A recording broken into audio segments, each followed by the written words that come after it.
नमस्कार, मैं रवीश कुमार। मुलायम सिंह यादव का राजनीतिक जीवन 1967 से शुरू होता है।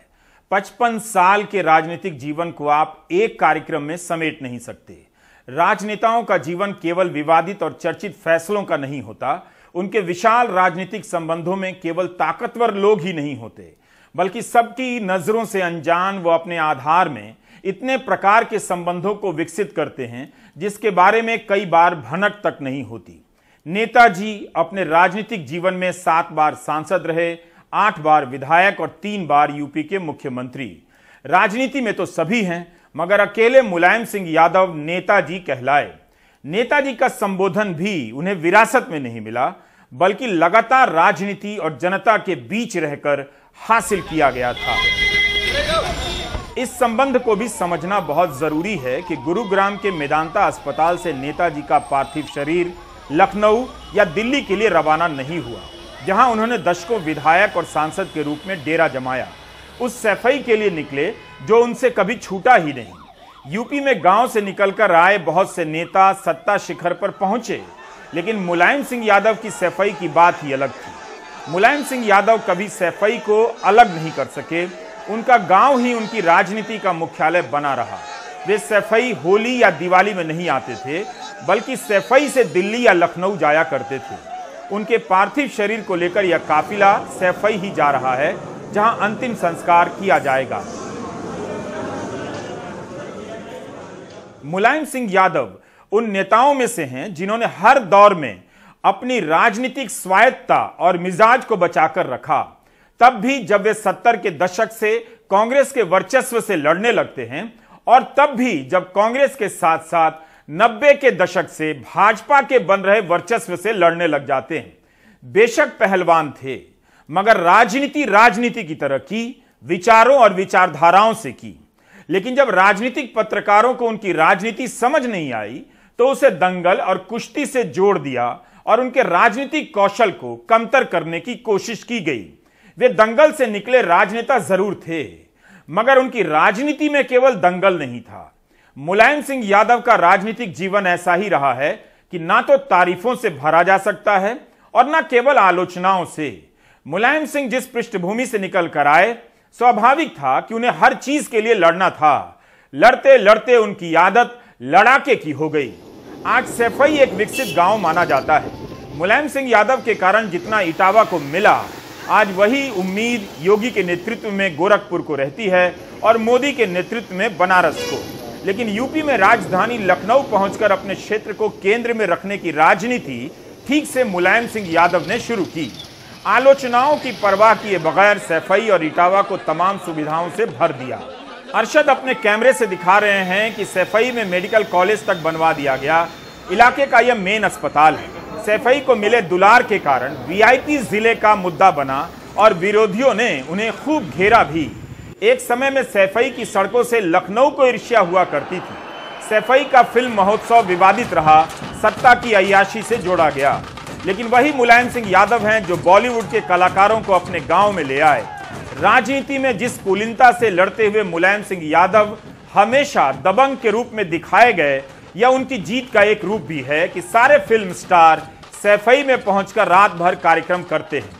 यह नजरिया भी उतना ही सही है कि प्रदेश की जनता गरीबी में डूबी है और सैफई में महोत्सव चल रहा है।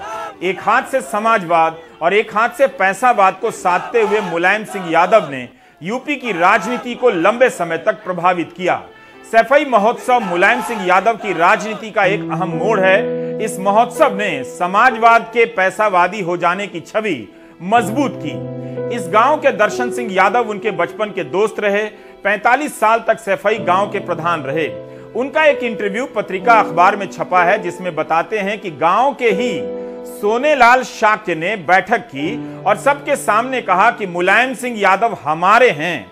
उनको चुनाव लड़ाने के लिए हम गांव वाले एक शाम खाना नहीं खाएं।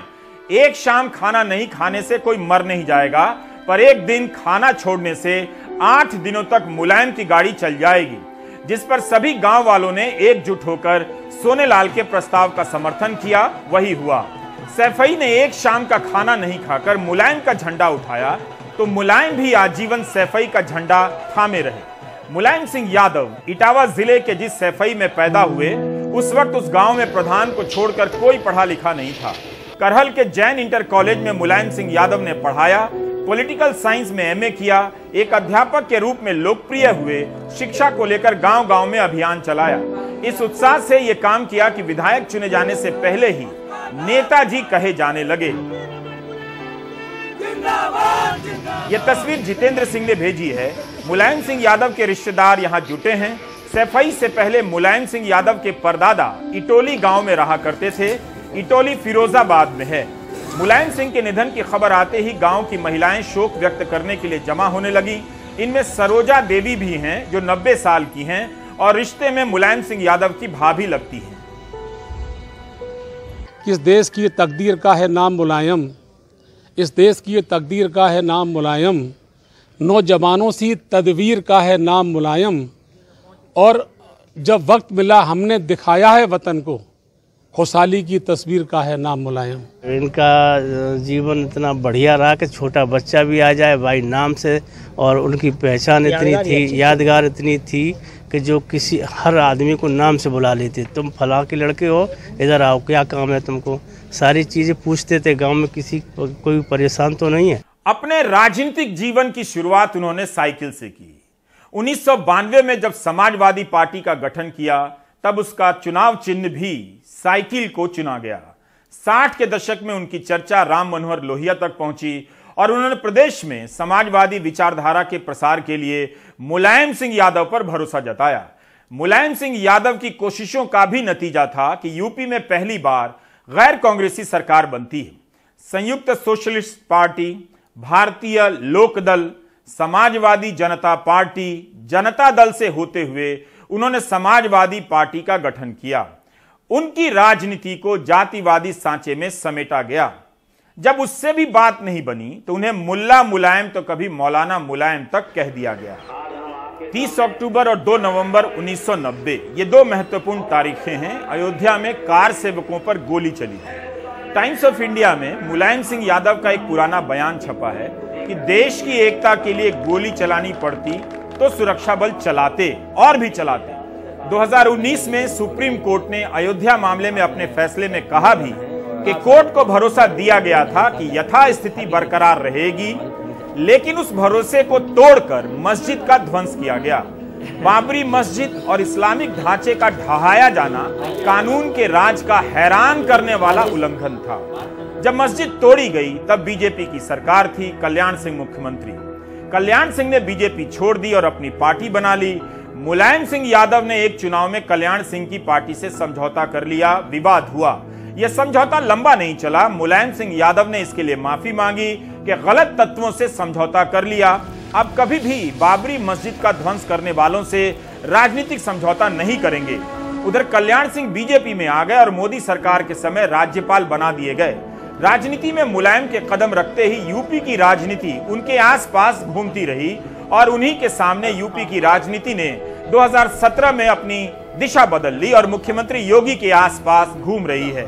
मुख्यमंत्री योगी आदित्यनाथ और रक्षा मंत्री राजनाथ सिंह भी अंतिम संस्कार में शामिल होने के लिए सैफई जा रहे हैं।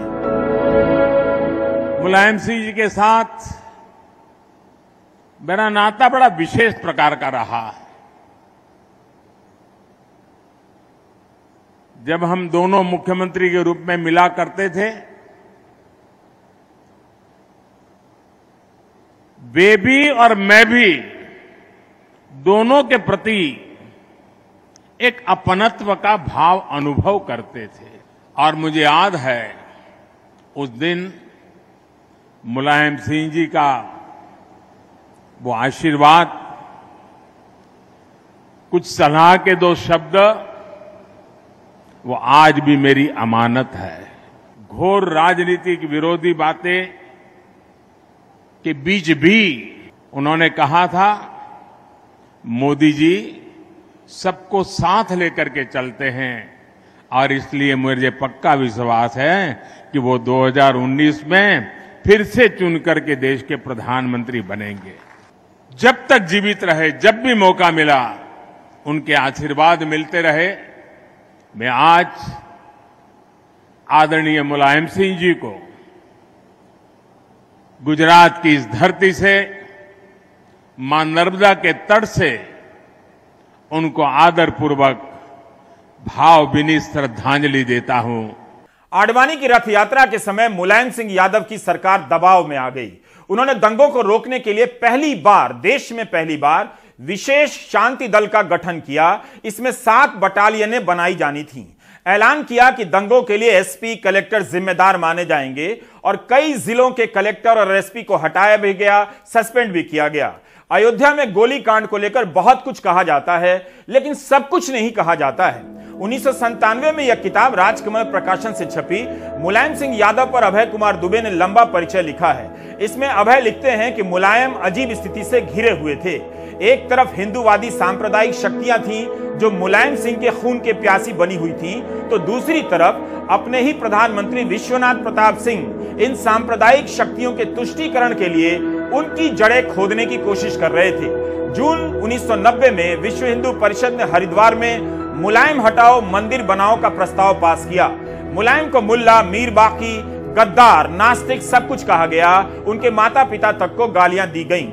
अभय दुबे लिखते हैं कि विश्वनाथ प्रताप सिंह इन सब स्थितियों से अलग रहकर, निरपेक्ष रहकर केवल बयानबाजी करते रहे। वीपी सिंह ने अनुच्छेद 256 के तहत उन राज्यों को चेतावनी नहीं दी जो अयोध्या में लाखों लोगों की भीड़ जुटाकर कानून व्यवस्था को खतरे में डाल रहे थे। इसका अभिप्राय बीजेपी शासित राज्यों से है। विश्वनाथ प्रताप सिंह के एक मंत्रिमंडलीय सचिव थे विनोद पांडे। इन्होंने 29 जुलाई 1990 को हिंदुस्तान टाइम्स को दिए एक इंटरव्यू में कहा कि अगर विश्वनाथ प्रताप सिंह 23 जुलाई तक प्रधानमंत्री बने रहे तो अगले 13 महीने तक कोई नहीं हटा सकता। विनोद पांडे ज्योतिष के तौर पर बोल रहे थे। अयोध्या में कार सेवकों पर जो गोली चली है उसकी परिस्थिति किस तरह से तैयार की गई, किन लोगों की क्या भूमिका थी, विश्वनाथ प्रताप सिंह की क्या भूमिका थी, यह भी जानना चाहिए। क्या वीपी सिंह अपनी गद्दी बचाने के लिए मुलायम सिंह यादव और यूपी को दांव पर लगा रहे थे? 55 साल के राजनीतिक जीवन की समीक्षा आसान नहीं होती है। भारत के मीडिया पर सवर्ण हितों का पोषक होने का आरोप यूं ही नहीं लगता है। इस मीडिया ने पिछड़े तबके से आने वाले नेताओं के राजनीतिक कौशल को कभी स्वीकार नहीं किया। इन दलों के जरिए गांव कस्बों की आवाज ऊपर पहुंची तो वहीं से अनगढ़ और अकुलीन नेता भी आगे आए। जाहिर है उन सभी का कार पर चलना भ्रष्टाचार था और किसी राष्ट्रवादी दल के नेता का उद्योगपति के जहाज में घूमना राष्ट्रवाद। कभी भी मीडिया इनके सामाजिक राजनीतिक योगदान को स्वीकार नहीं करता, रेखांकित नहीं करता। भारतीय राजनीति में अगर कांशीराम, शरद यादव, मुलायम सिंह यादव, मधु लिमये, लालू यादव, मायावती जैसे नेता नहीं हुए होते तो आज कम संख्या वाली बहुत सारी ऐसी जातियों के नेताओं को कोई मंत्री भी नहीं बनाता। अभी भी वे उप मुख्यमंत्री तक ही पहुंचे हैं। उनके जाने से एक रिक्तता हुई है। उस प्रकार का संघर्षशील नेतृत्व अब देखने में मिलता नहीं है। और जैसा मैं कहता हूं कि एक ऐसी पीढ़ी जो कुछ मूल्यों के लिए, नीतियों के लिए, कुछ संघर्षों के लिए जानी जाती थी, वो अब हमारे बीच से चली गई है। नेताजी, जिनको मैं तो हमेशा मुलायम सिंह जी के नाम से ही पुकारता रहा हूं, वो एक ऐसी आवाज थे जो अब शायद सुनने को नहीं मिलेगी। समाज में अभी भी ऐसे नेतृत्व की आवश्यकता है कि जहां 20 करोड़ लोग गरीबी के नीचे हों, जहां अभी भी स्वास्थ्य और सेवा के क्षेत्र में बहुत बड़ी संख्या में लोग वंचित हों, तो कुछ सशक्त नेतृत्व की आवश्यकता रहती है। और वैसे भी लोकतंत्र में एक मजबूत नेतृत्व की भी आवश्यकता रहती है। ऐसी परिस्थितियों में जब देश चारों तरफ से कई संकटों से भी और कई संघर्षों से गुजर रहा है, मजबूत नेतृत्व हर स्थल पर, हर पार्टी में, हर विचारधारा में उपस्थित रहे तो वो लोकतंत्र को भी मजबूत करता है। वो देश भर में समाजवादी आंदोलन को काफी आगे बढ़ाया और हमारे तो संबंधी थे, हमारी बेटी वहाँ घर में है। हमको ये घटना याद है कि जब हम लोग गए तिलक चढ़ाने तो नेताजी बिहार भर के जितने लोग गए थे सबके लिए अलग अलग इंतजाम करना, अतिथि सत्कार उनके मन में पूरा भरा हुआ था। हम लोग भगवान से प्रार्थना करते हैं कि उनकी आत्मा को शांति दे, अखिलेश जी और उनके पूरे परिवार को ताकत दें।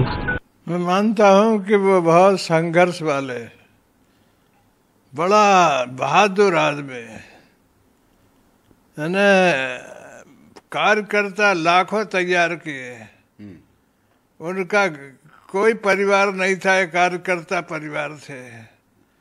और मैं जब जबलपुर से हार गया तो उन्होंने अपने हाथ से नाम लिख करके मुझे राज्यसभा पहुंचाया।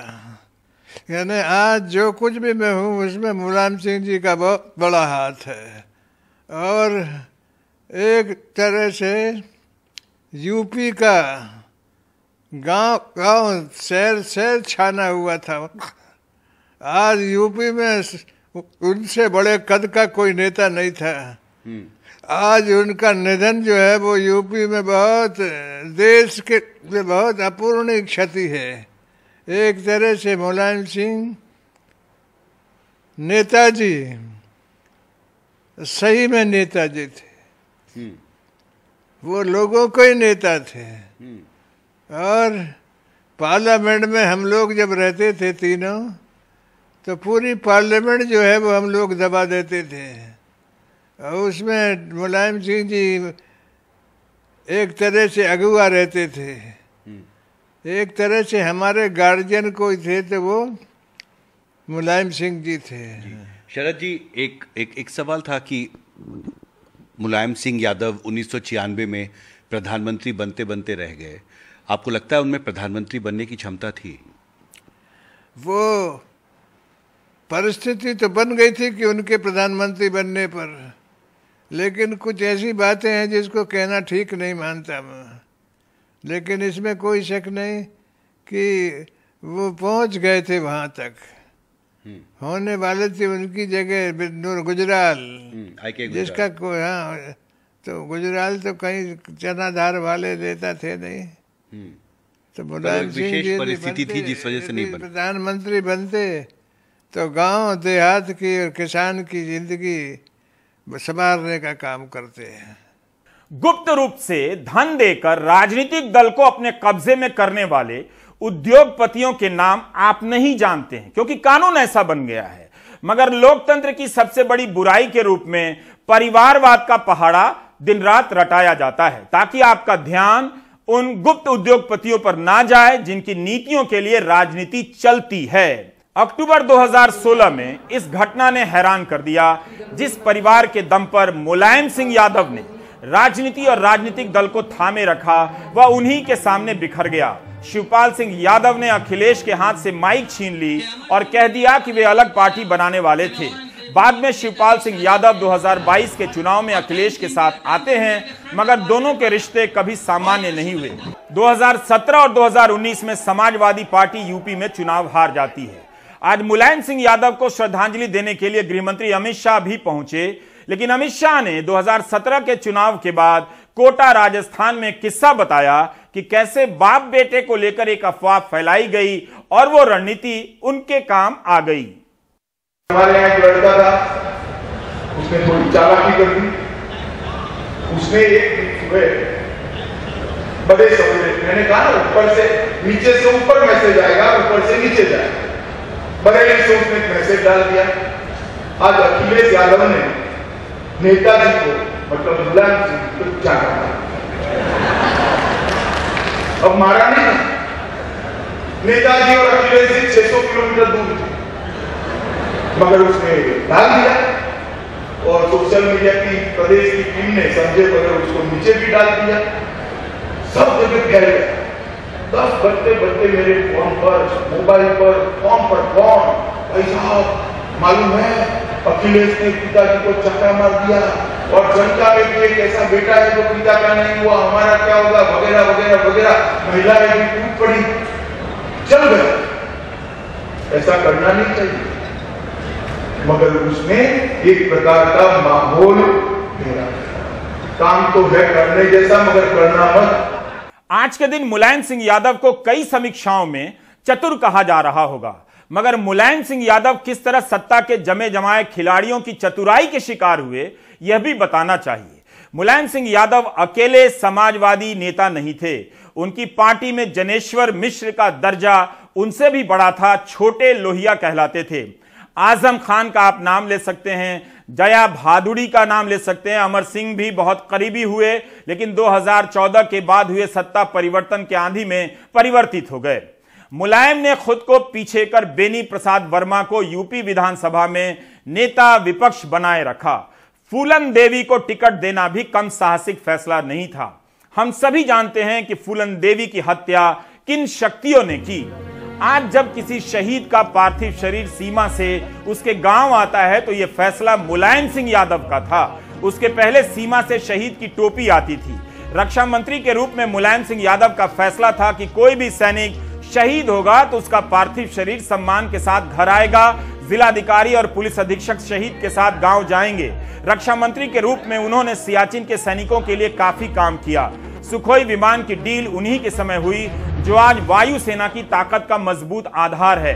चीन उनका प्रिय विषय था। लोकसभा में चीन को लेकर हर सरकार को उन्होंने आगाह किया।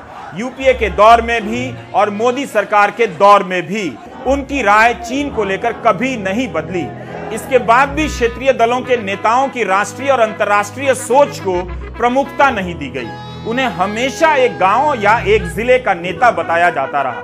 दिसंबर 2014 में जब चीन के राष्ट्रपति शी जिनपिंग भारत आए, तब भी मुलायम सिंह यादव ने उस यात्रा को लेकर संदेह जताए और आगाह किया। नवंबर 2014 के हिंदू अखबार में उनका बयान छपा है, जिसमें मुलायम सिंह यादव कहते हैं कि केंद्र चीन पर भरोसा कर गलती कर रहा है, भरोसा नहीं किया जा सकता।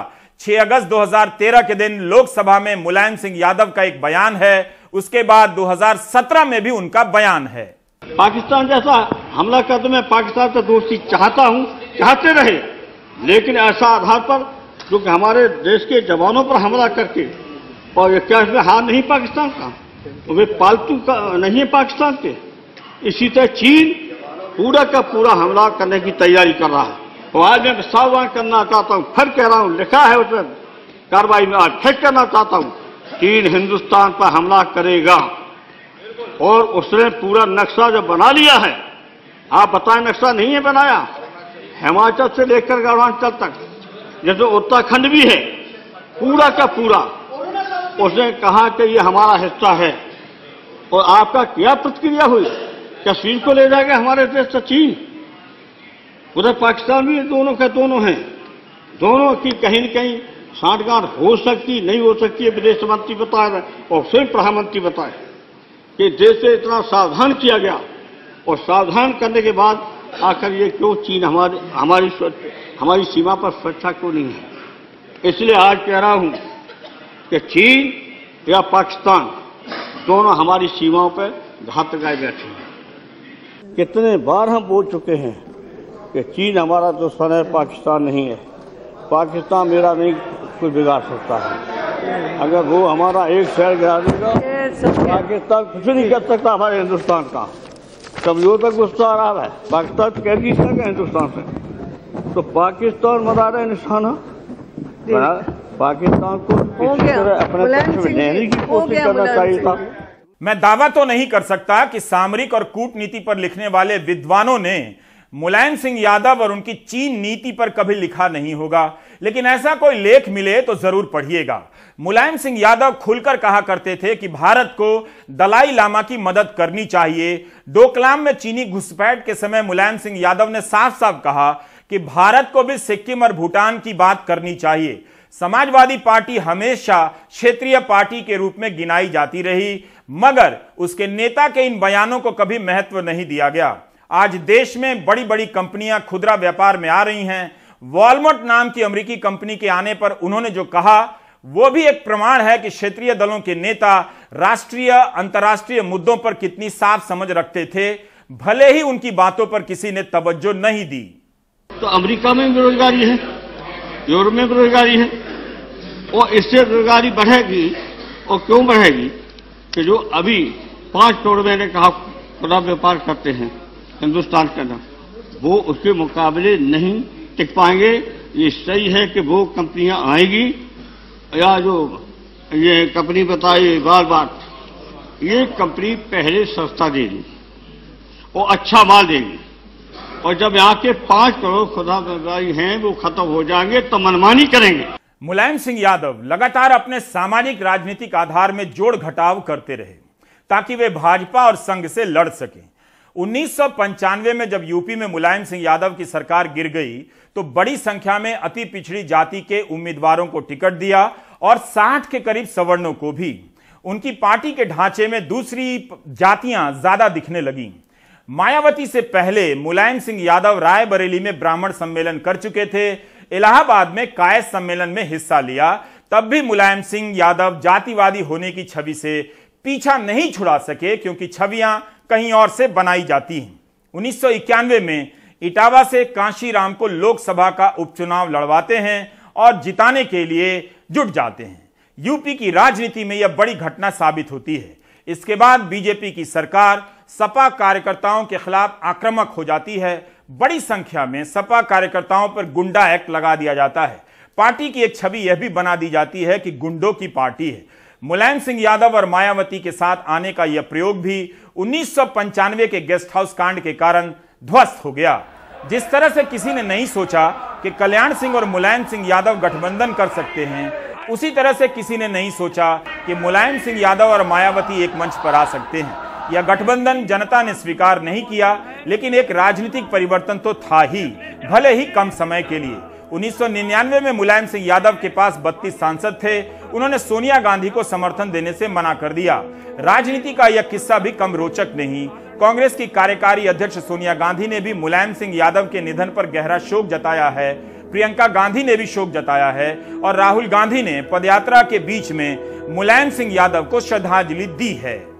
मुलायम सिंह यादव भले ही 3 बार मुख्यमंत्री रहे, मगर कभी अपना कार्यकाल पूरा नहीं कर सके। जसवंत नगर विधानसभा क्षेत्र ने पहली बार उन्हें चुना होगा तो उस पीढ़ी को कुछ तो भरोसा होगा कि नेताजी आगे जाने वाले हैं। मुलायम सिंह यादव की राजनीति की नकल भी की गई और उसकी प्रतिक्रिया में दूसरी राजनीति भी पनपकर सामने आती है। मुलायम सिंह के राजनीति के कई पहलू आप कह सकते हैं कि अलग थे। उन्होंने कभी लीक पे चल कर के राजनीति नहीं की, हमेशा लीक से हट के राजनीति की और हमेशा अपने दिल की बात सुनी। इसके कई उदाहरण मिलते हैं। सबसे पहली बात तो अपने आप को लोहियावादी कहते रहे, चंद्रशेखर के काफ़ी नज़दीक रहे, लेकिन जब प्रधानमंत्री बनने की बारी आई तो उन्होंने विश्वनाथ प्रताप सिंह को समर्थन दे दिया देवीलाल के मदद से और उनको प्रधानमंत्री बना दिया। यही बात लागू होती है कि हमेशा वो अपने आप को समाजवादी नेता मानते रहे थे भी और अपने आप को हमेशा वामपंथी दलों के करीब बताते रहे। लेकिन जब राष्ट्रपति का चुनाव हुआ केंद्र में तो लेफ्ट के उम्मीदवार कैप्टन सहगल को छोड़ करके उन्होंने एनडीए के उम्मीदवार डॉक्टर एपीजे अब्दुल कलाम को चुना। यही नहीं, लेफ्ट के साथ होते रहे, उसके बाद भी रहे, लेकिन जब केंद्र में मनमोहन सिंह की सरकार थी और उस वक्त जब परमाणु बिल पर समर्थन देने की बात आई तो लेफ्ट ने समर्थन नहीं दिया, समर्थन वापस ले लिया एक तरह से, और जो स्पीकर महोदय थे सोमनाथ दा, उनको भी पार्टी से निकाल दिया। लेकिन अमर सिंह के समझाने बुझाने के बाद, और अमर सिंह 10 जनपद भी गए, और उसके बाद मुलायम सिंह यादव ने मनमोहन सिंह सरकार को परमाणु बिल पर अपना समर्थन दे दिया। सबसे बड़ा उदाहरण ये देखने को मिलता है कि जब मुलायम सिंह यादव की सरकार 1993 में बनी, उससे पहले 1990 में अयोध्या का गोलीकांड हो चुका था। उसके बाद का इतिहास आपके सामने है, बाबरी बची नहीं। लेकिन 1993 में बीजेपी को रोकने के लिए मुलायम सिंह यादव ने बहुजन समाजवादी पार्टी का दामन थामा और समाजवादी पार्टी, बीएसपी और कांग्रेस मिलकर चुनाव लड़ी। बीजेपी को महज 177 सीट मिली और समाजवादी पार्टी और बीएसपी ने मिलकर के सरकार बनाई, लेकिन ये सरकार चल नहीं पाई। उसके बाद गेस्ट हाउस का कांड होता है और पूरी दुनिया जानता है कि उसके बाद से मुलायम सिंह यादव और मायावती के रिश्ते कभी सामान्य नहीं हुए। हालांकि अखिलेश यादव ने बाद में इसको जोड़ने की काफी कोशिश की, लेकिन काशीराम की विरासत को आगे बढ़ाते हुए मायावती उस गेस्ट हाउस कांड को भूल नहीं पाई और दोनों के रिश्ते जो है हमेशा 36 के ही रहे। यही थी मुलायम सिंह की राजनीति, जो कि आप कह सकते हैं हमेशा लीक से हटके रही और उनको इसलिए भी याद किया जाए। अभय कुमार दुबे ने अपनी एक किताब में लिखा है कि विश्वनाथ प्रताप सिंह प्रधानमंत्री थे जब आडवाणी की रथ यात्रा निकलती है। मुलायम सिंह यादव ने आरोप लगाया कि केंद्र की सरकार उनकी मदद नहीं कर रही है। राष्ट्रीय एकता परिषद की बैठक में केवल राजीव गांधी और ज्योति बसु ने उनका साथ दिया। उसी सिलसिले में मुलायम सिंह यादव पूर्व प्रधानमंत्री राजीव गांधी की कार में बैठ गए और दोनों के बीच काफी लंबी बात हुई। इसी पर अभय कुमार दुबे ने लिखा है कि इसके बाद मुलायम सिंह यादव के भीतर गैर कांग्रेसवाद को लेकर जो झिझक बनी थी वो टूट गई।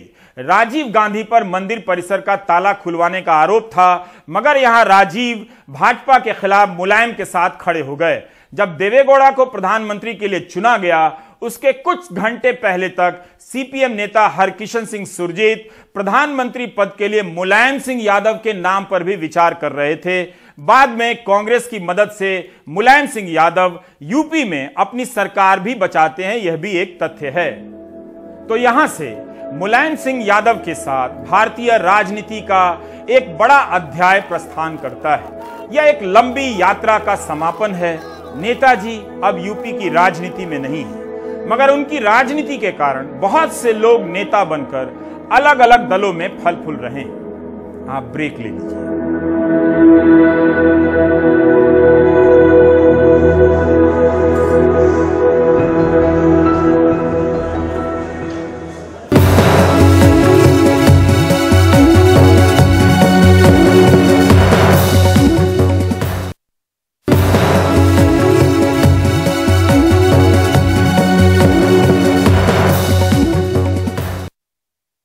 प्रधानमंत्री मोदी ने लगता है कि अपनी पार्टी के सांसद प्रवेश वर्मा का बयान नहीं सुना।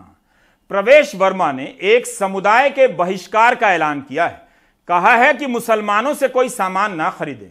यह बयान उस संविधान का अपमान है जो कहता है कि उसकी हद में सभी नागरिक बराबर हैं।